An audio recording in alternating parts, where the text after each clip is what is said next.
now outside the confines of the British monarchy. I mean, that's the sad irony of the last 4 years, is I've advocated for so long for women to use their voice, and then I was silent. Were you silent or were you silenced? The latter. The 2-hour interview comes amid mounting friction between Buckingham Palace and the Duke and Duchess of Sussex. The couple made the decision to leave the UK and their official royal roles nearly 2 years ago. In the interview, Meghan described what life was like for her in the royal family. She said when she was pregnant, palace officials spoke to the couple about the upcoming birth of their son Archie. The conversation of he won't be given security, he's not going to be given a title, and also concerns and conversations about how dark his skin might be when he's born. She says tabloid scrutiny and life within the royal family made her miserable and lonely. She says at her lowest point, she thought about committing suicide. I just didn't want to be alive anymore.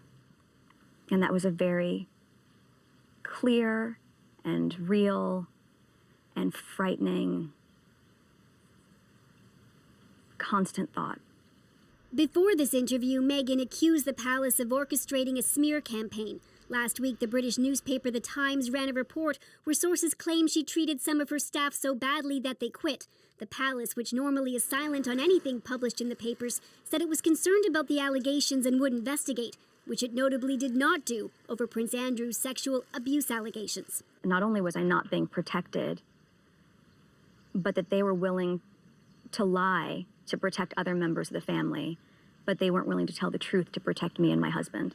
CBS reportedly paid at least $7 million to air the interview, which hit primetime in North America just hours after the Queen's own message. Looking forward, relationships with others across the Commonwealth will remain important. In that broadcast, there was no hint of the rift or some of the dark revelations made in the interview.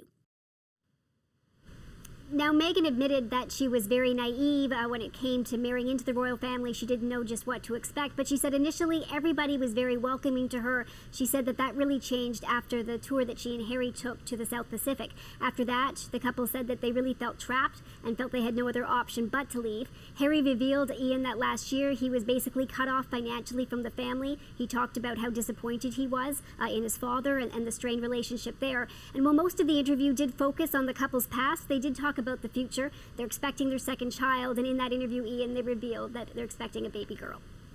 All right, Briar, thanks for this. Welcome. So royal watchers such as Sarika Bowes are keeping a close eye on the interview tonight. She's a lecturer at UBC and joins us from here in Vancouver. So lots of details in there. Sarika, what are your thoughts about what you've just watched? Well, I think the first thing that really I noticed was that I was hearing a narrative of overcoming injustice. And so I saw a lot of words and a lot of concepts underlying the interview, words like entrapment, marginalization, racism, financial insecurity, protection. All of these kinds of ideas ran through the entire interview. And two of the most important points that were mentioned many times were mental health and self-harm, as well as racism. And the idea was that there was a great deal of racist behavior once two things happened. One was the Australian tour, and one was the announcement of the new baby, and there was discussion about not giving the baby a title, discussion about the color of the baby's skin, and discussion really about racist attitudes in the royal family. And I think that particular discussion is probably the most damaging to the royal family.